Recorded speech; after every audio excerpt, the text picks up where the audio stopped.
Welcome to Words in the Wilderness with David, Manu, and Rishab. Today we will be discussing Into the Wild by Jon Krakauer, which focuses on the adventures of Chris McCandless in the American West.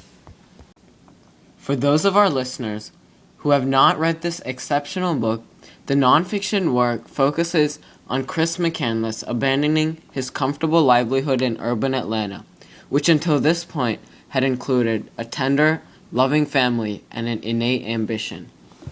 Suddenly, after his graduation from college, McCandless abandons his opportunities to start a career. McCandless decides to travel west after giving $25,000 of his savings account to charity and leaving his possessions behind. McCandless hitchhikes his way across the West after working at several menial jobs in order to get by. McCandless finally decides to go to Alaska to completely isolate himself from society. After living in Alaska for 4 months, McCandless passes away in the wilderness. The cause, as we now know, has been debated.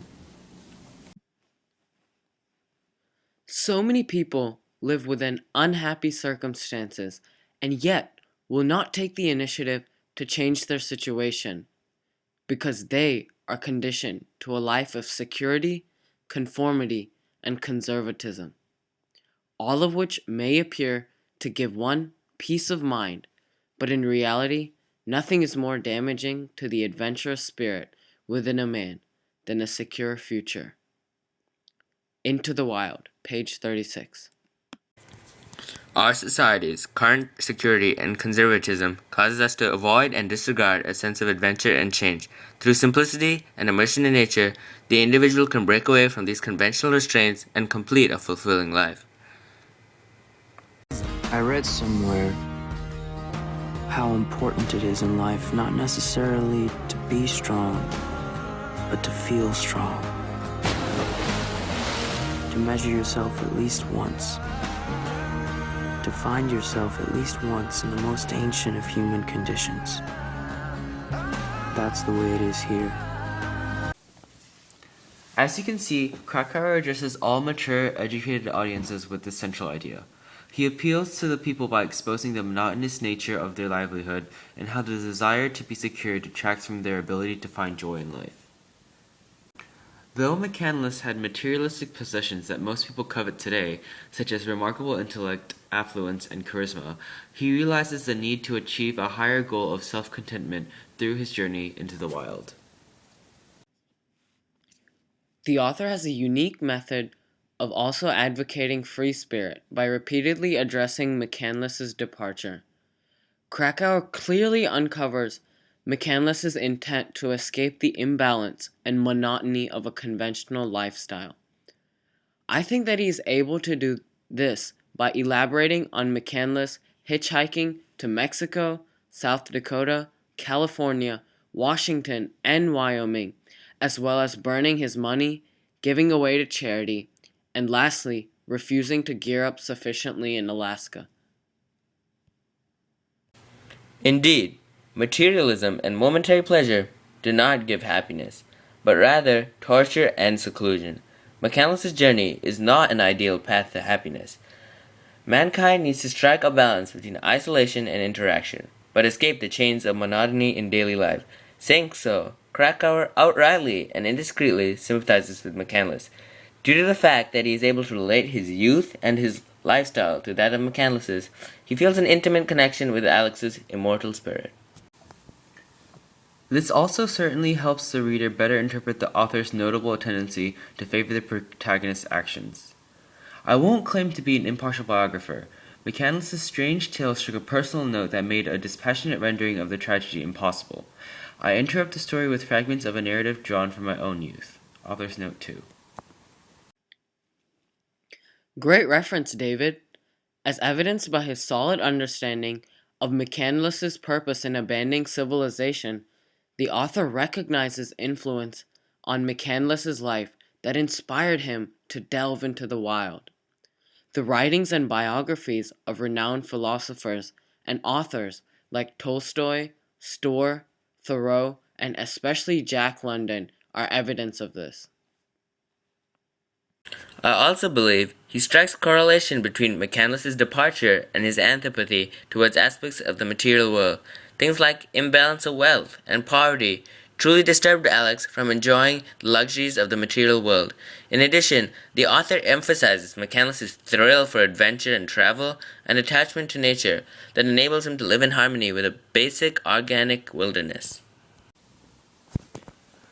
Do you think that McCandless's intentions were selfish? Although McCandless had selfish intentions, by abandoning his doting family, I feel that his belief in the problems of materialistic society and his purpose to gain a sense of adventure caused him to be oblivious to these concerns as well as the feelings of his loved ones. To your point, although McCandless was desperate to stay alive in the end, this did not suppress his optimism or faith in his decision to any extent. McCandless, who was fully aware of the possible consequences of his journey, did not let the prospect of death deter his vision. Even at the doorstep of death, McCandless penned a graceful goodbye. I have had a happy life, and thank the Lord. Goodbye, and may God bless all. Page 199, Into the Wild. In my personal opinion, McCandless is completely infatuated with the notion of separating himself from materialistic society. He therefore succumbs to his beliefs and is filled with a false happiness in his decision. As a result of the strength of his personal will, McCandless does not regret his decision to enter the wild. I feel that McCandless was focused on his goals and beliefs, to the point where he believed that fulfilling them to the fullest extent became more important than living a life that cannot allow him to meet his standards. So then, do you feel that McCandless wanted other people to follow in his footsteps?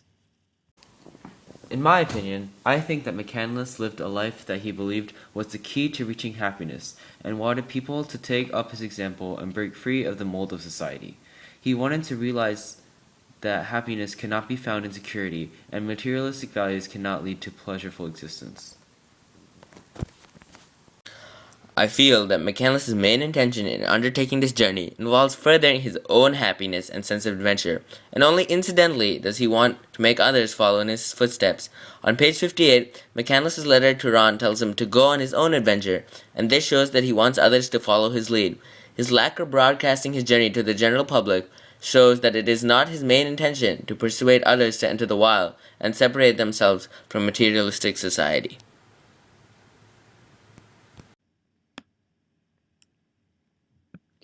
Wow, those are really some very pensive and thought-provoking inputs. I think overall, we can see clearly how Krakauer carries McCandless's ideals throughout the book. He advocates action to free oneself from the boundaries set by society's concepts of security and safety in order to experience a free and liberated life.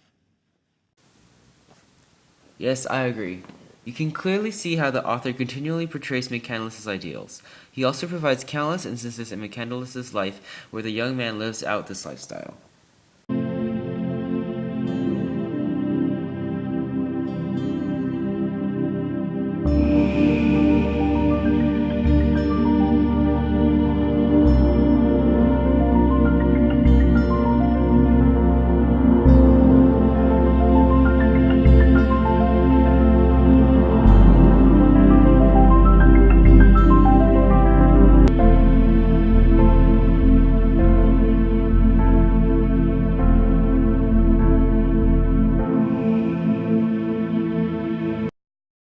Overall, Krakauer and McCandless point out that life cannot be lived out to its fullest without taking risks and trusting in your own decisions. We truly hope you all enjoyed our discussion of John Krakauer's Into the Wild and the idealistic wilderness lifestyle portrayed by Alexander McCandless. Well, that's it for this week. Thank you for listening in.